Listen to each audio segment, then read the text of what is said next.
ओम श्री गणेशाय नमः। राधे कृष्णा। माता लक्ष्मी की कृपा आप सब पर बनी रहे कि किस वजह से माली के घर नौकरानी बनकर रहना पड़ा माता लक्ष्मी को कई सालों तक। माता लक्ष्मी को धन की देवी कहा जाता है और ऐसी मान्यता है कि जिसके घर में उनका निवास होता है वहाँ हमेशा समृद्धि सुख शांति बनी रहती है। ऐसे में घर में कभी भी धन की हानि कमी नहीं होती है। माता लक्ष्मी किसी न किसी रूप में उनका वास होता है। जिस पर माता रानी प्रसन्न हो जाती है वहाँ हमेशा सुख शांति बनी रहती है। माता लक्ष्मी से जुड़ी एक प्रसिद्ध कथा में वर्ण है कि एक अभिशाप के कारण उन्हें कई सालों तक नौकरानी के रूप धारण करना पड़ा। इस दौरान उन्हें कई सालों तक एक गरीब माली के घर में काम भी करना पड़ा। आइए जाने कि माता लक्ष्मी से जुड़ी इस कहानी के बारे में विस्तार से और उन कारणों के बारे में जितनी वजह से माता लक्ष्मी को एक नौकरानी का रूप रखना पड़ा। प्राचीन समय की बात है। एक दिन भगवान विष्णु शेषनाग की सैया पर बैठे हुए थे।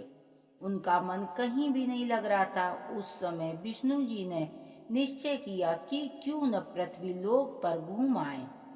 विष्णु जी के तैयार होता देख माता लक्ष्मी ने जानने के लिए लालित हुई कि विष्णु जी तैयार होकर इस समय कहाँ जा रहे हैं।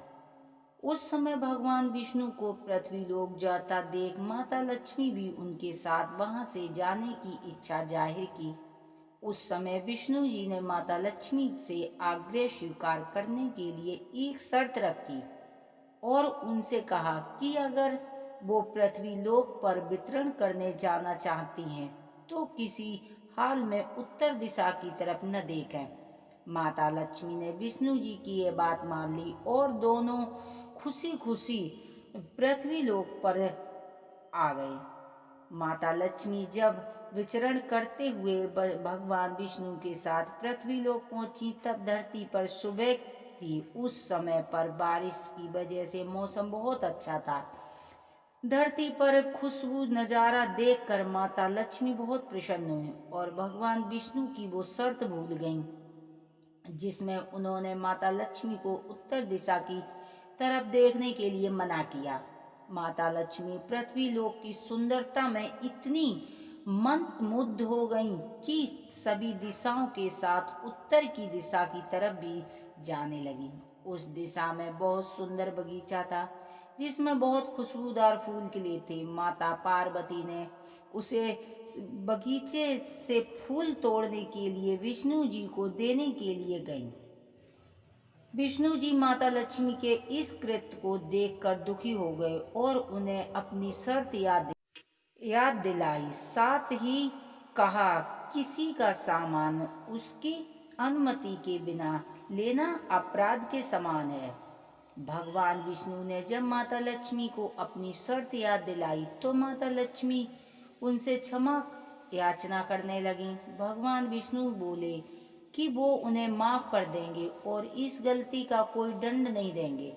भगवान विष्णु ने उस समय माता लक्ष्मी को बताया कि उनकी गलती अक्षम और इसका दंड उन्हें जरूर मानना भोगना पड़ेगा। तब भगवान विष्णु ने माता लक्ष्मी से कहा उन्होंने माली से बिना पूछे उनके बगीचे से फूल तोड़ा है और यह एक प्रकार की चोरी है, इसीलिए इसका दंड माता लक्ष्मी को माली के घर में कुछ साल काम करना पड़ेगा।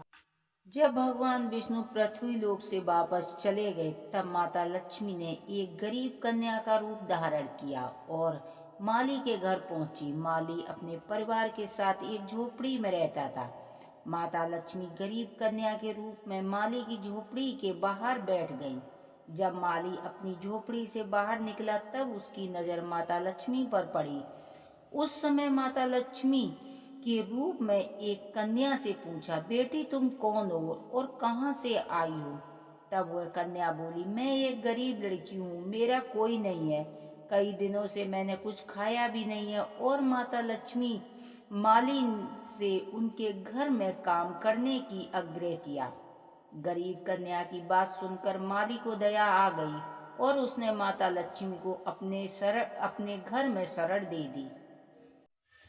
माली ने माता लक्ष्मी को अपनी बेटी के रूप में स्वीकार किया।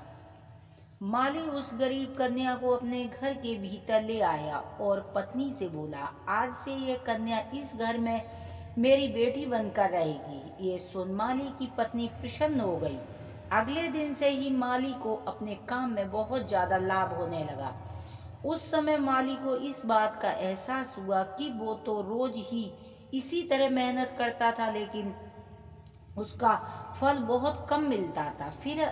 फिर माली जो इस बात का एहसास हुआ कि उनके घर में जब से इस गरीब कन्या का कदम पड़े है, तब से उनकी किस्मत ही बदलने लगी है। इस तरह से माली को मेहनत करते हुए एक माँ लक्ष्मी को माली के घर में पूरे 3 साल हो गए। उसी समय माता लक्ष्मी प्रकट हुई और माली से माफी मांगने लगा और माता से कहा कि माँ, हमें माफ कर दो, क्योंकि हमने अनजाने में भारी भूल की है और आपसे हमने खेतों में काम कराया, यही नहीं आपसे अपने घर में भी काम कराया। माता, आप हमें क्षमा कर दीजिए। गरीब की बातें सुनकर माता लक्ष्मी बोली, तुम एक साफ हृदय के इंसान हो। इतने दिनों तक तुमने मुझे अपनी बेटी बनाकर रखा। मैं प्रसन्न हूँ और तुम्हें वरदान देती हूँ कि तुम्हारे पास कभी भी धन की कमी नहीं होगी। इसके बाद माता लक्ष्मी विष्णु के साथ रथ पर बैठकर और विष्णु लोक चली गई। भगवान विष्णु की इस अभिलाषा की वजह से माता लक्ष्मी को कई साल एक माली के घर काम करना पड़ा।